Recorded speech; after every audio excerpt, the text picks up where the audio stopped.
ዛሬ ሶስት ሰው ነው ሻዳ የሚይዘው ማለት ነው። በቃ መለቀቅ የለም። ዛሬ ያው እንግዲህ ነፍሳችንን ነፍሴን ለማሳረፍ ነው የመጣሁት። ወይ ጉድ! እኔ እኮ ዝም ብዬ ነበር የተናገርኩት። አላሁ አክበር፣ አላሁ አክበር፣ አላሁ አክበር። እኔ ወላሂ አላህ በሚያውቀው ምንም ነገር ማውቀው ነገር የለም። ማሻአላህ ማሻአላህ ይገባኛል። ወይኔ ይገርማል። እኔ የምጠብቀው እንደውም ሚስን ነው የምጠብቀው የነበረው እና ሜሮንን ጠብቅ ነበር። አንቺን ግን አልጠበቅኩትም ለመናገር ኢንሻአላህ። እና ሻዳ አይቅደም ወይስ ጥያቄ ያለሽ? አንድ ትንሽ በእስልምና ዙሪያ ትንሽ ነገር አንዳንድ ነገሮችን በለኝና ከዛ እንትን እንላለን። እሺ ኢንሻአላህ እንትን በይና ጠይቅኝና ያላ ሻዳ ትይዣለሽ። ያው ማወቅ የምፈልገው የእስልምና መሰረታዊ ነገሮች የሚሉትን ነገር እንትኖቹ አርካኑል ኢስላም የሚባሉት ነገሮች ናቸው። የእስልምና መሰረት የሚባሉ አምስት ናቸው። አዎ አንደኛው ላኢላሃ ኢለላህ የሚለው ነው የመጀመሪያው። ላኢላሃ ኢለላህ ማለት ከአላህ በስተቀር በሐቅ የሚመለክ አምላክ የለም የሚለው ከአደም ጀምሮ የነበረ ነው። ከዛ በኋላ እንትኑ ይቀያየራል ማለት ነው። ለምሳሌ ኢብራሂም በነበረበት ሰዓት ከሆነ ኢብራሂም ረሱሉላህ ኢብራሂም መልእክተኛ አድርገው በወቅቱ የነበሩ ተከታዮቹ ይቀበላሉ ማለት ነው። ሙሳ በነበረበት ሰዓት ደግሞ ሙሳ የአላህ መልእክተኛ ነው ብለው ይቀበሉ ነበር። ኢሳን በነበረበት ሰዓት ደግሞ ኢሳን ደግሞ የአላህ መልእክተኛ ነው ብለው ይቀበላሉ። አሁን ደግሞ ታይሙ ዲስፔንሴሽኑ ወይም ዘመነ መግቦቱ የረሱል ሰለላሁ ዐለይሂ ወሰለም ስለሆነ ረሱል ሰለላሁ ዐለይሂ ወሰለምን ደግሞ የአላህ መልእክተኛ ናቸው ብሎ ሰው ይቀበላል ማለት ነው። ይሄ የመጀመሪያው ነው። ሁለተኛው ነገር ደግሞ ምንድነው? ሶላት ነው። ሶላት የሚለው ነገር ጸሎት፣ ሲምፕሊ ጸሎት ማለት ነው ትርጉሙ። በቀን 5 ጊዜ ነው እንትን የሚለው። ከዛ በፊት የነበሩ ሰዎች ምናልባት 7 ሊሆን ይችላል፣ ምናልባት 40 ሊሆን ይችላል፣ ምናልባት 50 ጊዜ አናውቅም። ግን ጸሎት የሚባለው ኮንሴፕት ነበረ። ሱረቱል አንቢያ ምዕራፍ 21 ቁጥር 87 ላይ እንደዛ ነው። ወደ እነርሱ ሰላትን ዘካ መስጠትን አወርድናል። ከጥንትም ጀምሮ የነበሩት ሰላት ነበራቸው። ኢብራሂም ቤተሰቦቹን በሰላት ያዘ ነበር ይላል።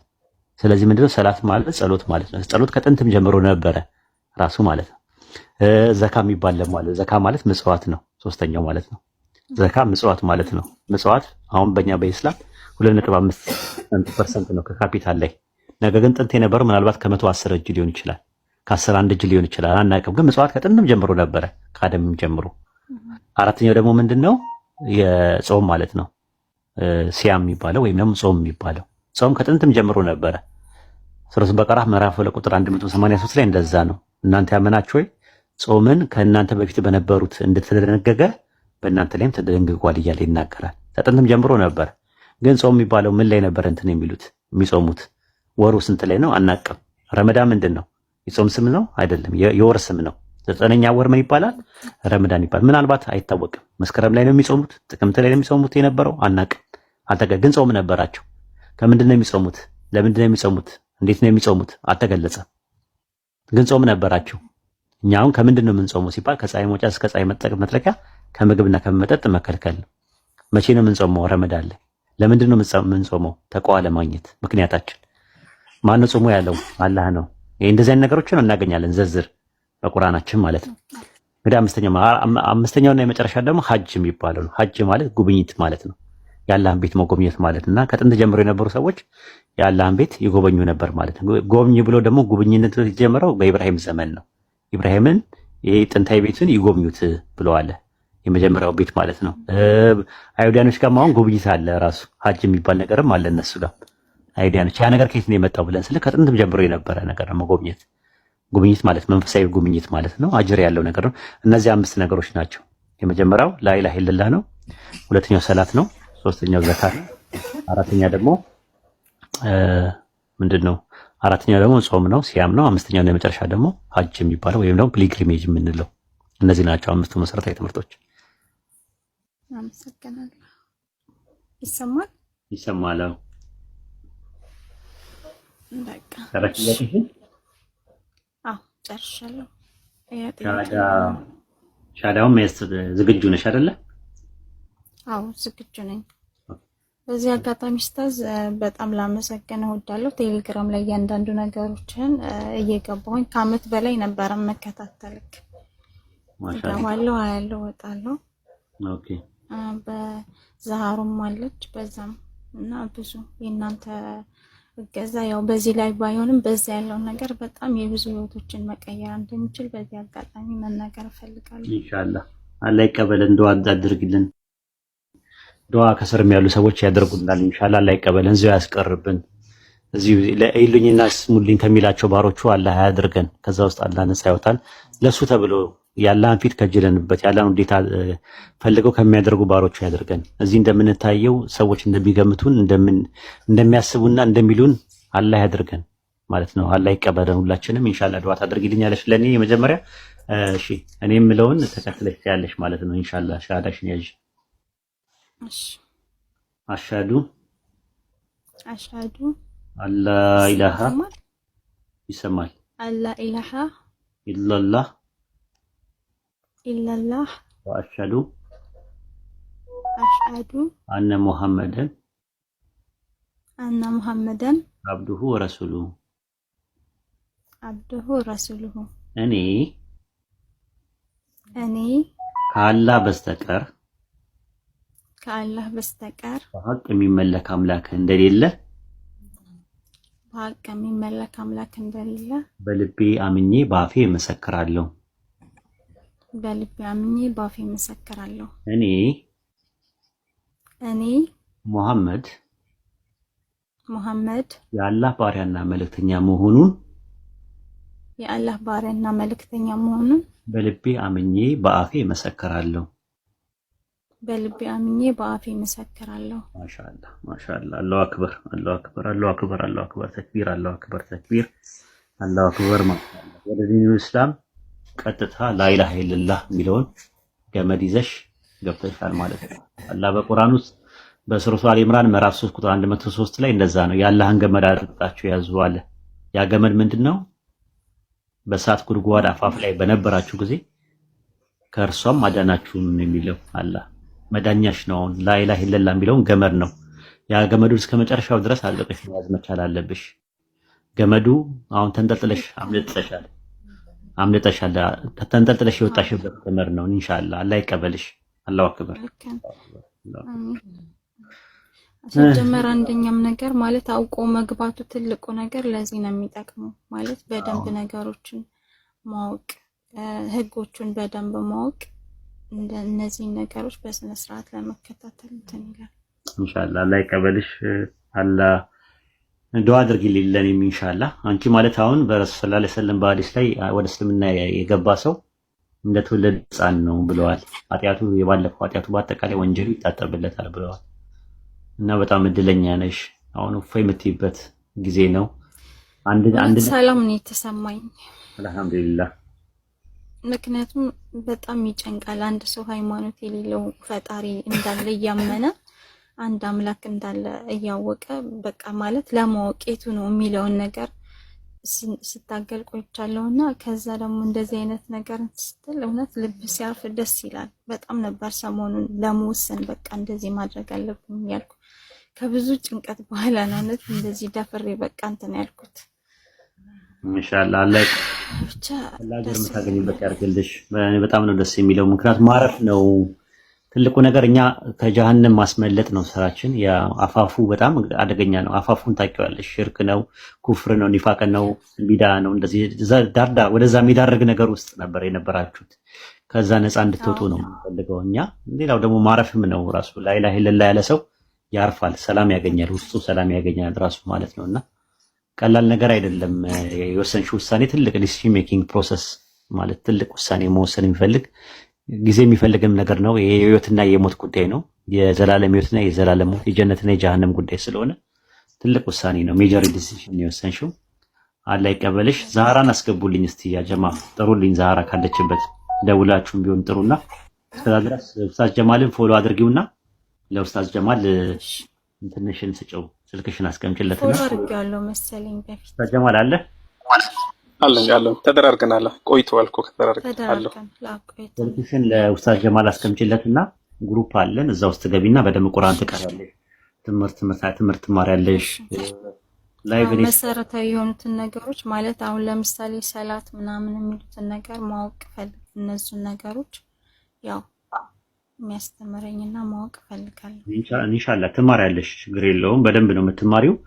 በዛ ላይ ደግሞ እንዳልኩሽ ነው መበርታት ነው። አንቺ የምትፈልጊውን ትምህርት እንትን ነው። ላይቭ ላይ ስንገባም ለጊዜው ሌላ ቦታ ሂጂ፣ ሌላ ቦታ እንትናት ቤት መክፈት ወይ ምናምን ነገር ሳታደርግ እኛ ጋር እኛ ስንከፍት ምን ስል አይ እኔ ጭራሽ ቤት መክፈት ምናምን አልፈልግም።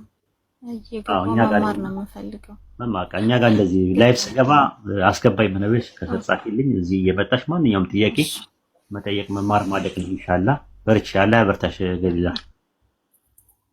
አሜን። ስምሽ ማን እንዲባል ትፈልጊያለሽ? የሙስሊም ለመቋቋም ጓደኛ አለችኝና ያላህ ባሪያ እውነት በጣም የረዳችን ጓደኛ አለችኝ እዚህ ማቃትና እሷ የሆነ ስም አውጥታልኝ ነበር ማውጣት የምትፈልጋና ማን ነበር ያለችኝ? መርየም ምናምን እኔ ነኝ ማውጣልሽ ብላኝ ነበር ካለች ማለት ነው። መርየም ደስ የሚል ስም ነው ማሻአላ። በነገራችን ላይ ገሊላ የሚባለው ስም የተጸውዖ ስምሽ ከሆነ ከመታወቂያሽ ላይና ፓስፖርትሽ ላይ መቀየር አይጠበቅብሽም። አንድ እንትን ዲን ጋር የሚቃረን ከሽርክ ጋር ምናምን ነገር ሲሆን ለምሳሌ ገብረ ማርያም፣ ገብረ ኢየሱስ ምናምን ነገር ምናምን ከሆነ ገብር ማለት ባሪያ ማለት ነው። አብድ ማለት ነው። አብድ ደግሞ ለአላህ ነው የሚበቃው። ለአብዱል ነቢይ አብዱል ረሱል አይባልም በኢስላም። ለምን? የረሱል ሰለላሁ ዐለይሂ ወሰለም ነብይነት እንጂ እሳቸው ሰው ናቸው። ኦንቶሎጂካሊ ከኛ የሚለዩበት ነገር ሰው ናቸው። ከኛ የሚለዩበት ሜታፊዚካሊ ነው የሚለያቸው። ነብይ መሆናቸው፣ መልእክተኛ መሆናቸው፣ የነቢያት መደምደሚያ መሆናቸው በማዕረግ ይለያሉ በደረጃ። በተረፈ ሰው አይመለክም። ለሰው ባሪያ መሆን አይፈቀድም በኢስላም። ከዛ አንጻር ነው ገባሽ የማይፈቀደው ይሄን እንጂ ገሊላ ምንም መታወቂያ ላይ ምናምን መቀየር አይጠበቅብሽ። ለኛ ለመግባቢያ ግን መርየም የሚለው ስም ማሻአላ አሪፍ ስም ነው። አሪፍ ስም ነው። ጸድቆልሻል። እሺ ኢንሻአላህ አሁን እንጀምራለን ማለት ነው። አይ ቲንክ 1000 ገብተዋል ሰው። ስለዚህ መጀመር እንችላለን ኢንሻአላህ ማለት ነው። እንደሚታወቀው በክርስትና አስተምህሮት ውስጥ ወይም ነገረ ክርስቶስ ወይም ክራይስቶሎጂ በሚባለው ትምህርት ላይ ኢየሱስ ፕሪ ሂውማን ስቴት አለው፣ ማለትም ቅድመ ህልውና አለው። ፕሪ ኢንካርኔሽን ወይም ቅድመ ተሰጎት ኢየሱስ ክርስቶስ ከድንግል ማርያም ከመወለዱ በፊት ቅድመ ህልውና አለው። ሰው ብቻ አይደለም። ሰው ብቻ ነው ካላችሁ ቅድመ ህልውናውን ወይም ክርስቶስ ከመወለዱ በፊት የሚያመላክቱ እንደነበረ የሚያሳይ ማስረጃዎችን እንዴት ታደርጉታላችሁ የሚል ነው። እኛ በኢስላም አስተምህሮት ኢሳ ኢብኑ መርየም አለይሂ ሰላም ወይም ደግሞ መሲሁ ኢየሱስ የሚጀምረው ህይወቱ ከድንግል ማርያም ማዕፀን ነው ብለን ነው የምናምነው። ከድንግል ማርያም ማዕፀን በፊት ምንም አይነት ቅድመ ህልውና የለውም። አይሁዶችም ይመጣል ብለው የሚጠብቁት መሲያቸው ከጥንትም ከጠዋቱም ጀምሮ የሚጠብቁት ከአብርሃም ከይስሐቅ ከያዕቆብ ቤተሰብ ውስጥ የሚመጣ እንጂ ቅድመ ህልውና ኖሮት ዓለም ሳይፈጠር ዘመን ሳይቆጠር ከአብ ጋር ኖሮ ከአብ ጋር ተስተካክሎ ኖሮ በኋላ ላይ ስጋ ለብሶ ስጋ ጎርሶ ቢመጣ ሰው ነው ብለው አያምኑም፣ አይጠብቁም። እንደዛ አይነት ሰው አይጠብቁም በፍጹም ማለት ነው። እንደዛ ከሆነ አንዳንድ የመጽሐፍ ቅዱስ ጥቅሶችን ማየት የግድ ይላል ማለት ነው። መጀመሪያ ከቁርአን አንቀጽ ልነሳና ቁርአን በሱረቱ አሊ ኢምራን ምዕራፍ 3 ቁጥር 49 ላይ ወደ እስራኤል ልጆች መልእክተኛ ያደርገዋል ይላልም እኔ ከጌታዬ በታምር ወደ እናንተ መጣው እያለ ይናገራል።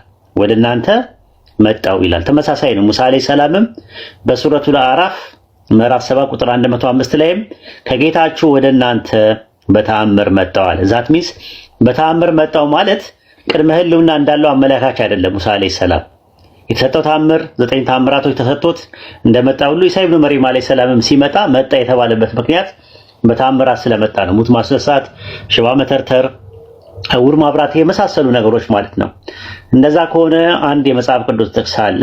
እሱን ጥቅስ እንጀምራለን ማለት ነው። እንግዲህ ሁሉንም አንመለከትም ዛሬ። በጣም የተለያዩ ኢየሱስ ከድንግል ማርያም ከመወለዱ በፊት ቅድመ ህልውና አለው ብለው ክርስቲያኖች የሚያስቧቸውን ጥቅሶች አንድ በአንድ እናያለን ማለት ነው። ዛሬም እና የተወሰኑን ለማየት እንሞክራለን። ባነሳነው ላይ ወይ በምናነሳው ጥቅስ ላይ የተለየ ጥያቄ ያለው ሰው የተለየ አስተያየት ካለ መሞገትም የሚፈልግ ሰው ካለ መግባት ይችላል። በተረፈ የተነሳው ላይ ብቻ አድምተን ብቻ እዛ ላይ ብቻ ነው የምንመለከተው። ያንን ጥቅስ እናያለን። እዛ ጥቅስ ላይ መሞገት የሚችል ሰው ካለ ይገባና ይሞግታል። ሌላ ጥቅስ ላይ አሁን ለምሳሌ ዮሐንስ ወንጌል ምዕራፍ 3 ቁጥር 31 ነው ዛሬ የምንጀምረው። ዮሐንስ ወንጌል 8:58 ላይ አብርሃም ከመወለዱ በፊት እኔ ያለው የሚለው ጥቅስ አንድ ሰው መጥቀስ አይችልም፣ አይፈቀድለትም። ለምን? ልክ ተራው ደርሶ ያ ጥቅስ ከተብራራ በኋላ በዛ በተብራራው ጥቅስ ላይ ጥያቄ ያለው ሰው ነው ያንን ነገር ማቅረብ የሚችለው። ስለዚህ ዛሬ የምንጀምረው ምንድነው ጊዜ እስከበቃን ድረስ ካለን ድረስ ወደ 10 ጥቅሶች ወደ 11 ጥቅሶች እናያለን። የመጀመሪያው የምናየው ዮሐንስ ወንጌል 3:31 ላይ ነው። ዮሐንስ ወንጌል ምዕራፍ 3 ቁጥር 31 ላይ ከላይ የሚመጣው ከሁሉ በላይ ነው። ከምድር የሚሆነው የምድር ነው፣ የምድሩንም ይናገራል። ከሰማይ የሚመጣው ከሁሉ በላይ ነው ይላል። አሁን እዚህ ጋር ነው የሚነሳው ኢየሱስ ከሰማይ መጥቷል። ከላይ ነው የመጣው። ከላይ የመጣ ስለሆነ ከድንግል ማርያም ከመወለዱ በፊት ቅድመ ሕልውና አለው ብለው ጥያቄ ያቀርባሉ ማለት ነው። እንግዲህ አሁን ምንድነው ይሄንን በደንብ ማየት ያስፈልጋል። ጥቅሱን በደንብ መጀመሪያ ከላይና ከሰማይ ሲባል ምን ማለት ነው የሚለው ጥያቄ መመለስ መቻል አለበት። ከላይ ማለት ከአምላክ ዘንድ ማለት ነው። ከሰማይ ማለትም ከአምላክ ዘንድ ማለት ነው። ይሄንን አንዳንድ ጥቅሶችና አምናዎችን እንይና ከዛ በኋላ ኢየሱስ እንደዛ ሲባል ምን ማለት ነው የሚለውን ነገር ማየት እንችላለን ማለት ነው። ለምሳሌ ኤግዛምፕል ነው የመጥምቁ ዮሐንስ ጥምቀት ከሰማይ ነው ወይስ ከምድር ተብሎ ሲባል በባይብል ላይ ከሰማይ ነው ሲባል ምን ማለት ነው ሲባል ምንም ጥያቄ የለውም ከአምላክ ነው ማለት ነው ትርጉሙ። ማርቆስ ወንጌል 11:30 ላይ ያዙ ጥቅስ የማርቆስ ወንጌል ምዕራፍ 11 ቁጥር 30 ላይ የዮሐንስ ጥምቀት ከሰማይ ነበረች ወይስ ከሰው መልሱልኝ አለ። አሁን ከሰማይ ነበረች ሲባል መቼም የመጥምቁ ዮሐንስ ጥምቀት ውሃ ነው። ውሃ ማለት ደግሞ H2O ነው፣ ሃይድሮጂን ዋን ኦክሲጅን ነው። ዮሐንስ ወንጌል ምዕራፍ 1 ቁጥር 26 ላይ ዮሐንስን መልሶ አለ እኔ በውሃ አጠምቃለሁ ዳሩ ግን የማታውቁት በመካከላችሁ ቆሟል አለ ይላል። እኔ በውሃ አጠምቃለሁ ሲል የዮሐንስ ጥምቀት ከሰማይ ናት ወይስ ከሰው ናት ሲባል ከሰማይ ናት ወይ ሲባል ከአምላክ ናት ወይስ አይደለችም ማለት ነው ትርጉሙ። በቀላሉ ለመረዳት ማለት ነው። ከሰማይ ማለት ከአምላክ ማለት ነው ትርጉሙ። ግን የመጥምቁ ዮሐንስ ጥምቀት ሃይድሮጂንና ዋን ኦክሲጅን የውሃው ጥምቀት ውሃው ሰማይ ላይ ኖሮ በኋላ ላይ የመጣ ነገር ነው ማለት አይደለም ራሱ ማለት ነው። ዮሐንስ ወንጌል ምዕራፍ 1 ቁጥር 6 ላይም እንደዛ ነው። ከአምላክ የተላከ ስሙ ዮሐንስ የሚባል አንድ ሰው ነበረ ይላል። ከአምላክ የተላከ ሲል ስሙ ዮሐንስ የሚባል አንድ ሰው ነበረ ሲል ዮሐንስ አምላክ ጋር ኖሮ በኋላ ላይ የተላከ ሳይሆን ዮሐንስ እንደ ዮሐንስነቱ የሉቃስ ወንጌል 3:1-2 ብትመለከቱ የአምላክ ቃል ወደ እርሱ ሲመጣለት ያኔ ነው የተላከው። ነገር ግን ከድንግል ማርያም ከእናቱ ከኤልሳቤጥና ከዘካርያስ በፊት ቅድመ ሕልውና ነበረው ማለት አይደለም ራሱ ማለት ነው። ዮሐንስ ወንጌል ምዕራፍ 8 ቁጥር 47 ላይም ከአምላክ የሆነ የአምላክን ቃል ይሰማል አለ። ከአምላክ ከሆነ ማለት ከሰማይ ከሆነ ማለት ነው። እናንተ ከአምላክ አይደላችሁምና ስለዚህ አትሰሙም አለ። ከአምላክ የሆነ ሰው የአምላክን ቃል ይሰማል አለ። ከአምላክ የሆነ ሰው ሲባል ከሰማይ የሆነ ሰው ሲባል ፕሬኤግዚስታንስ ነበረው ቅድመ ሕልውና ነበረው ማለት አይደለም። ይሄን ነው የሚያሳየው። ሶስተኛ ዮሐንስ መልእክት ምዕራፍ 1 ቁጥር 11 ላይ እንደዛ ነው። በጎ የሚያደርግ ሁሉ ከአምላክ ነው አለ። ከአምላክ ነው ከሰማይ ነው ማለት ነው። አንደኛ ዮሐንስ መልእክት ምዕራፍ 4 ቁጥር 4 ላይም ልጆች ሆይ እናንተ ከአምላክ ናችሁ። ዛት ሚንስ ሰማይ ላይ ነበሩ ማለት አይደለም፣ ከአምላክ ናችሁ። አንደኛ ዮሐንስ መልእክት ምዕራፍ 4 ቁጥር 6 ላይ እኛ ከአምላክ ነን፣ ከአምላክ ነን። ዛት ሚንስ ከሰማይ ነን ማለት ነን። ዛት ሚንስ ምን ማለት ነው? ሰማይ ላይ ኖሮ የመጣ ነገር ነው እንዴ? አይደለም። ዮሐንስ ወንጌል ምዕራፍ 9 ቁጥር 16 ላይ ከፈሪሳውያንም አንዳንዶች ይህ ሰው ሰንበትን አያከብርምና ከአምላክ አይደለም አሉ። ከአምላክ አይደለም ማለት አምላክ አላከውም፣ አምላክ ሪኮግኒሽን አልሰጠውም ማለት እንጂ አምላክ ጋር ኖሮ የመጣ አይደለም ለማለት ፈልገው አይደለም። እዛው ላይ ዮሐንስ ወንጌል ምዕራፍ 9 ቁጥር 33 ላይ ይህ ሰው ከአምላክ ባይሆን ኖሮ ምንም ሊያደርግ ባልቻለ ነበር አሉ።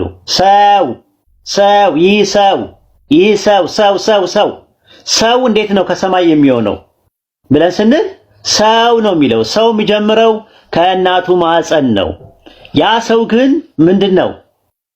ከሴት የተወለደ ሰው ነው። ገላትያ ምዕራፍ 4 ቁጥር 4 ላይ አምላክ ከሴት የተወለደውን ከሕግም በታች የተወለደውን ልጁን ላካል። የተወለደውን ጌኖሜኖን ማለት የሆነውን፣ ጌኖማይ ከሚል ነው፣ ሆነ ከሚል ቃል ነው የመጣው።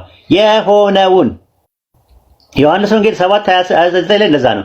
እኔ ግን ከእርሱ ዘንድ ነኝ፣ እርሱ ልኮኛል፣ አውቀዋለሁ አለ ይላል። አሁን ታዲያ ከድንግል ማርያም ማዕፀን ከጀመረ ከድንግል ማርያም ማዕፀን የሚጀምር ከሆነ ስጋውና ደሙ ወይም ደግሞ ማን ነው ሰው የሆነው ሰውነቱ ከየት ነው የመጣው የሚለውን ነገር ባይብል ይናገራል። ዮሐንስ ወንጌል ምዕራፍ 6 ቁጥር 51 ላይ ከሰማይ የወረደ ሕያው እንጀራ እኔ ነኝ አለ። ያ እንጀራ ትርጉሙ ምንድነው? እንጀራ ስጋዬ ነው አለ። ከሰማይ የወረደው እንጀራ የተባለው ምንድነው? ስጋዬ ነው። ታዲያ ስጋው ከድንግል ማርያም ከመወለዱ በፊት ነበረ እንዴ ብለን ስንል አልነበረም። ታዲያ ለምንድነው ስጋው ከሰማይ ነው የተባለው ሲባል በተአምር የመጣ ነው ለማለት ተፈልገው ነው። ለምሳሌ መዝሙረ ዳዊት ምዕራፍ 127 ቁጥር 3 ላይ እነሆ ልጆች የአምላክ ስጦታ ናቸው አለ። እነማ ልጆች የማስጦታ ናቸው አለ? የአምላክ ስጦታ ናቸው አለ።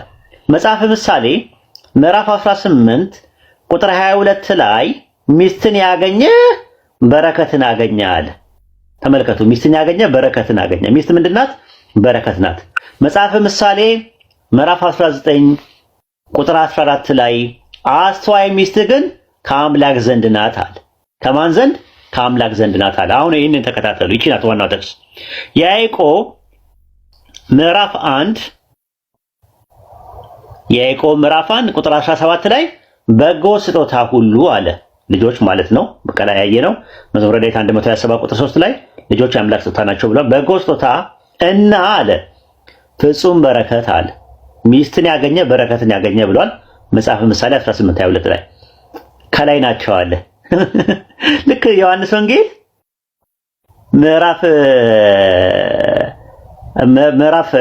ምዕራፍ 3 ላይ እንዳየ ነው ማለት ነው። ዮሐንስ ወንጌል ምዕራፍ 3 ላይ ምን ነበር ያለን የነበረው? ቁጥር 31 ላይ ከላይ የሚመጣው ከሁሉ በላይ ነው ብሏል። ከላይ ማን ነው? ከላይ የመጣው ክርስቶስ። ያዕቆብ ምዕራፍ 1 ቁጥር 17 ላይ ልጆችና ሚስት ከላይ ናቸው አለ። ከየት ናቸው አለ? ከላይ ናቸው አለ። ላይ የሚለው የግሪከኛው ቃል የሚጠቀመው ተመሳሳይ ነው። ዮሐንስ ወንጌል 3:31 ላይ ካለው ጋር። ከዛስ ቀጣዩ ነው የምፈልገው። መለወጥ በእርሱ ዘንድ ከሌለበት በመዘሩ የተደረገ ጥላ በእርሱ ዘንድ ከሌለበት ከብርሃናት አባት ይወርዳሉ። መውረድ ለሚለው ቃል አናባይኖ የሚለው ቃል የግሪከኛው ቃል ዮሐንስ ወንጌል 3:31 ላይ፣ ዮሐንስ ወንጌል ምዕራፍ 6 ቁጥር 51 ላይ እና የያዕቆብ ምዕራፍ 1 ቁጥር 17 ላይ የተጠቀመበት አንድ አይነት ቃላት ነው። ያዙልኝ። ምን የሚለው ቃል? መውረድ የሚለው ቃል የግሪከኛው ቃል አናባይኖ ነው የሚባለው። አናባይኖ የሚለው ቃል ለዮሐንስ ወንጌል 3:31 በተመሳሳይም ለዮሐንስ ወንጌል 6:51 ላይ ከሰማይ የወረደ ሕያው እንጀራ እኔ ነኝ፣ እንጀራው አለ ስጋዬ ነው አለ። ስለዚህ ስጋው ከሰማይ ወርዷል ወይ ነው ጥያቄው። አይ ከድንግል ማርያም የነሳው ነው፣ ከድንግል ማርያም የሚጀምር ነው፣ መነሻና ጅማሮ ያለው ነገር ነው። መነሻና ጅማሮ ያለው ስጋው ግን ከሰማይ ነው የወረደው ሲባል ያኔ ከድንግል ማርያም ከመወለዱ በፊት ቅድመ ሕልውና አለው ማለት ሳይሆን በተአምር መምጣቱን በጎ ስጦታ መሆኑን ለማሳየት ነው። ለምን ራሱ እዛው ላይ ያዕቆብ ምዕራፍ 1 ቁጥር 17 ላይ ምንድነው የሚለው? በጎ ስጦታና ፍጹም በረከት ከላይ ናቸው፣ መለወጥ በእርሱ ዘንድ ከሌለበት በመዘሩ የተደረገ ጥላ በእርሱ ዘንድ ከሌለበት ከብርሃናት አባት ይወርዳሉ የሚለውን ስትሮንግ ነምበሩን ብትጫኑት አናባይኖ ነው የሚለው። አናባይኖ የሚለውን የያዕቆብ ምዕራፍ 1 ቁጥር 19 ላይም ዮሐንስ ወንጌል ምዕራፍ 6 ቁጥር 51 ላይም ዮሐንስ ወንጌል ምዕራፍ 6 ቁጥር 31 ላይ ያለውንም ተመሳሳይ ዮሐንስ ወንጌል ምዕራፍ 3 ቁጥር 31 ላይ ያለው ተመሳሳይ ነው። ከላይ የሚመጣው ከሁሉ በላይ ነው ካለ ከሁሉ በላይ ማለት ምን ማለት ነው ብለው ደግሞ እናየዋለን። መጀመሪያ ግን ከላይ የሚመጣው አለ፣ ከሰማይ የሚመጣው አለ። ስለዚህ ከሰማይ መውረድ፣ ከሰማይ መምጣት የምናምን የመሳሰሉ ጥቅሶች አንድ አይነት ትርጉም ነው ያላቸው። ስለዚህ ኢየሱስ የላከኝ ፈቃድ ለማድረግ ከሰማይ ወርጃለሁ ሲል ከሰማይ ሲል ከአምላክ ዘንድ ማለት ነው። ከሰማይ መውረድ ምን ማለት ነው ተብላችሁ ብትጠየቁ ከሰማይ መውረድ ይሄንን ለመረዳት ፈልጋላችሁ? ዮሐንስ ወንጌል ምዕራፍ 6 ቁጥር 51 ላይ እንግባ። ዮሐንስ ወንጌል 6:51 ላይ ምንድነው የሚለው? ከሰማይ የወረድኩ እንጀራ እኔ ነኝ፣ እንጀራውም ስጋዬ ነው። ስጋው ከሰማይ ነው ወይ? ሊትራሊ ከሰማይ ወርዷል ወይ? ቃል በቃል ወርዷል ወይ? ሊትራሊ ነው ወይ? አልጎሪካል ነው? ሊትራሊ የሚወሰድ ነገር ነው ወይ? እማራዊ ነው ወይ? አይደለም፣ ፍካራዊ ነው ከተባለ እንግዲያውስ ዮሐንስ ወንጌል ላይ ብዙ ቦታ ላይ ከሰማይ ወርጃለሁ የሚሉ አናቅጾች በአጠቃላይ ነው ያመለክታል። ካልሆነ ግን ፍጹም በረከት በጎ ስጦታ ፍጹም በረከት የሆኑት ሚስትና በጎ ስጦታ የሆኑ ልጆች ከላይ ናቸው አለ። ከየት ነው የሚወርዱት አለ? ከብርሃናት አባት ከአብ ምን ይላሉ አለ? ይወርዳሉ። ነገር ግን እዛ የሚኖሩ አይደሉም ማለት ነው። ይሄ እንግዲህ የመጀመሪያው ጥቅስ ያየነው መውረድ የሚለውን ነገር ያየነው ነው። ሁለት ጥቅስ እንመለከትና ኢንሻአላህ ወደፊት እንሄዳለን ማለት ነው። ሁለተኛው ጥቅስ ምንድነው? ዮሐንስ ወንጌል ምዕራፍ 1 ቁጥር 30 ላይ ያለው ጥቅስ ነው። በደንብ ተከታተሉኝ ያ ጀማ። ክርስቲያኖች ኢየሱስ ክርስቶስ ቅድመ ሕልውና አለው ብለው እንደ ማስረጃ ነገር አድርገው ከሚያቀርቡት ተወዳጅ ጥቅሶች መካከል ሁለተኛው ጥቅስ ምንድነው? ዮሐንስ ወንጌል ምዕራፍ 1 ቁጥር 30 ላይ ነው። ዮሐንስ ወንጌል ምዕራፍ 1 ቁጥር 30 ላይ አንድ ሰው አስምሩልኝ፣ አንድ ሰው ከኔ በኋላ ይመጣል አለ። ያ ሰው ከኔ በፊት ነበረ፣ ከኔ ይልቅ የከበረ ሆኗል አለ። አንድ ሰው ስለ ሰው ነው የሚያወራው፣ ስለ መለኮት አይደለም የሚያወራው። አንድ ሰሟን ወይም አንድ ሰንበዲ ወይም ደግሞ አንድ ዲቫይን ፐርሰን አንድ አምላክ ከኔ በኋላ ይመጣል ከኔ በፊት ነበረ ቢል ኖሮ ምናልባት ያስኬዳል። ሰውነቱ ከድንግል ማርያም ማህፀን የሚጀምር ነው። ከኔ በፊት ነበረ ይላል። በፊት የሚለው ቃል ግሪከኛው ምንድነው? ፕሮቶስ ነው የሚለው። ፕሮቶስ ማለት ለክብር ይመጣል ባይብል ላይ። ለምሳሌ ማቴዎስ ወንጌል ምዕራፍ 20 ቁጥር 27 ላይ ተመልከቱት። የማቴዎስ ወንጌል ምዕራፍ 20 ቁጥር 27 ላይ ከእናንተ ማንም ፊተኛ ሊሆን የሚወድ ቢኖር የእናንተ ባሪያ ይሁን አለ። ፊተኛ ለሚለው ቃል የገባው ፕሮቶስ የሚለው ቃል። ፊተኛ በፊት ስም መደብ ነው ራሱ። ኤሚ ከሚለው ቃል ነው ራሱ ነበረን ለማለት ኤሚ አዳያችሁ። ፊተኛ ሊሆን የሚገባ ሊሆን እንዴት ነው ሊሆን የሚባለው? ከእናንተ ፊተኛ ሊሆን የሚገባ ወይም ደግሞ በፊት መሆን የሚገባው በፊት መሆን የሚፈልግ ማለት ነው። በፊት ሲባል ምን ማለት ነው? አንድ ሰው ከኔ በኋላ ይመጣል ከኔ በፊት ነበረ። ዛት ሚንስ ከኔ በፊት ነበረ ማለት ስለ ክብር ነው የሚናገረው። ለምን? ፕሮቶስ የሚለው ቃል ማቴዎስ ወንጌል ምዕራፍ 20 ቁጥር 27 ላይ ከእናንተ ማንም ፕሮቶስ ሊሆን የሚወድ ይላል። ፕሮቶስ ማለት ፊተኛ ማለት ነው። ፕሮቶስ ማለት ምን ማለት ነው? በፊት ማለት ነው። ስለዚህ በፊት መሆን የሚፈልግ አለ።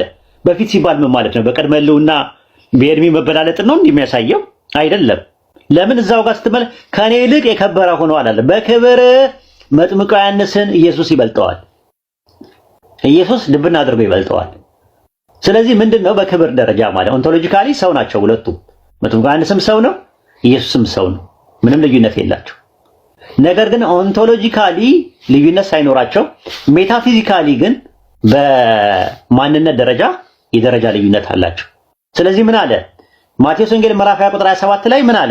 ከእናንተ ማንም ፊተኛ ሊሆን የሚወድ ኤሚ ተመሳሳይ ነው ራሱ ኤሚ የሚል ቃል ነው የሚጠቀመው። ኤሚ ምንድነው? ስትሮንግ ለምበሩ ላይ ስታዩት ከኔ በፊት ነበረ ኤን ኤሚ ነው ራሱ እንትኑ ማለት ነው ፕሮቶስ። ማቴዎስ ወንጌል ምዕራፍ 22 ቁጥር 38 ላይ እዩት።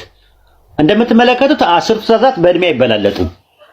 የመጀመሪያው እስራኤል ስማ ጌታ አምላካችን አንድ ጌታ ነው፣ በፍጹም ሐሳብ በፍጹም ነፍስ ውደድ። ሁለተኛ ባልንጀራን እንደራስህ ውደድ። አትስረቅ፣ አታመንዝር 10 ናቸው። ከ10ቱ ትእዛዛት ውስጥ ግን ማቴዎስ ወንጌል ምዕራፍ 22 ቁጥር 38 ላይ ታላቂቱና ፊተኛው ትእዛዝ ተብሎ የተባለው የመጀመሪያው ነው። የመጀመሪያው ታላቂቱና ፊተኛይቱ ለሚለው ቃል ፕሮቴን የሚለው ማስኩላይን ጄንደር ነው። ማን ነው? ፌሚናይን ጄንደር ነው። ዛት ሚንስ ትእዛዞቹ ሲመጡ እኩል ነው የመጡት። ግን ማን ከማን ይቀድማል ብለን ስንል የሚቀዳደሙት በጊዜ አይደለም፣ የሚቀዳደሙት በክብር ነው የሚቀዳደሙት። በክብር የመጀመሪያ የነበረው ትእዛዝ እስራኤል ስማ ጌታ አምላካችን አንድ ጌታ ነው፣ እሱም በፍጹም ልብህ በፍጹም ሐሳብ አምልክ ወይም ደግሞ ውደድ የሚለው ትእዛዝ የመጀመሪያው ታላቂቱና ፊተኛይቱ ይላል። ፊተኛይቱ ለሚለው ቃል ፕሮቴን የሚለው የፕሮቶስ ምንድነው? ማስኩላይን ጄንደር የነበረው ፌሚናይን ጄንደር ነው። ፕሮ ማለት በፊት ማለት ነው። መስተዋደድ ራሱ ከኔ ማንነት በኋላ ማለት ነው። ከተላከበት በኋላ እኔ መላኩን ካመለከተ በኋላ ከተላከ በኋላ የመጣው ዮሐንስ ከመላኩ በፊት ነበረ ማለት ነው። ምንድነው የሚያሳየው? አንድ ሰው ከእኔ በኋላ ይመጣል። ከኔነቴ በኋላ ነው የሚመጣው። ያ የሚመጣው ግን ከኔ በፊት ነበረ። በምንድን ነው የነበረው? በአካል ነው አይደለም። በፊት የሚለው ቃል ፕሮቶስ የሚለው ለክብር ይመጣል። ማቴዎስ 20 ቁጥር 27 እና ማቴዎስ ወንጌል ምዕራፍ 22 ቁጥር 38 ላይ አይተናል ራሱ ማለት ነው። ወደ ዘፍጥረት ላይ ደግሞ እንግባና እንድናምናንና ይሄንኑ መሞገት ይችላል አንድ ሰው። ኦሪት ዘፍጥረት ምዕራፍ 41 ቁጥር 51 እና 52 ላይ የዮሴፍ የመጀመሪያ ልጁ ምናሴ ብሎ ጠራው ይላል። ማን? ምናሴ። ምናሴ ማለት የአባቴን ቤት ረሳው በማለት ምናሴ ብለው አምላክ መከራዬን ሁሉ የአባቴን ቤት አስረሳኝ ማለት ምናሴ ማለት በነገራችን ላይ በዕብራይስጥ መርሳት ማለት ነው፣ አስረሳኝ ማለት ነው።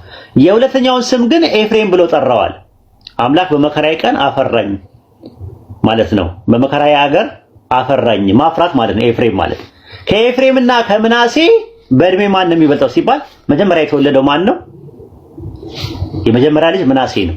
ሁለተኛው ግን ኤፍሬም ነው። ነገር ግን ኦሪት ዘፍጥረት ምዕራፍ 48 ቁጥር 20 ላይ ግን ኤፍሬም ከምናሴ በፊት አደረገው። ፕሮቶስ ከምናሴ በፊት አደረገው አለ። ዛት ሚንስ ምንድነው? በእድሜ የበለጠው ማለት ነው እንዴ? አይደለም። በፊት ዮሴፍ ኤፍሬምን ከምናሴ በፊት አደረገው ማለት ኤፍሬም ከምናሴ በፊት በአካል ደረጃ ነበረ ማለት ሳይሆን በክብርና በደረጃ ከምናሴ ይበልጣል ማለት ነው እንጂ ሊተራሊ ነበረ ማለት አይደለም። ለምን? የመጀመሪያ። ስለዚህ ዮሐንስና ኢየሱስ ሲነጻጸሩ በእድሜ በ6 ወር ይበልጠዋል ዮሐንስ ማለት ነው። ግን ከዮሐንስ በፊት ነበረ ማለት የክብር ጉዳይ እንጂ የህልውና ጉዳይ አይደለም። ምክንያቱም ሰው ነው የሚለው አንድ ሰው ከኔ በኋላ ይመጣል፣ ከኔ በፊት ነበረ፣ ከኔ ይልቅ የከበረ ሊሆን ይሆናል አለ። ስለ ክብር ነው የሚያወራው። በክብር ፕሮቶስ የሚለው ቃል ለክብር እንደሚመጣ መጽሐፉ ያሳያል ማለት ነው። ኢንሻአላህ ሁለቱን ጥቅሶች እናያቸውና አይ ቲንክ ሰውም እንዳይሰለች የሆነ ነገር ጌን እንድታረጉ እዚህ እንትን ላይ ነጥብ ላይ የዮሐንስ ወንጌል ምዕራፍ 6 ቁጥር 51 እና በተመሳሳይም ዮሐንስ ወንጌል ምዕራፍ 1 ቁጥር 30 ላይ ሁለቱን ጥቅሶች ላይ ጥያቄ ያለው ክርስቲያን ካለ ገብቶ ይሄ ነገር ትክክል አይደለም ማለት የክርስቶስን ቅድመ ህልውና ሊያሳይ ይችላል ብሎ መሞገት ይችላል ማለት ሁለቱ ጥቅስ ላይ ብቻ ማለት ነው። ሌሎቹን ጥቅሶች ደግሞ ሊትራሊ እናያቸዋለን ጊዜ ካገኘን ማለት ነው። ኢንሻአላህ ይሄን ይመስላል።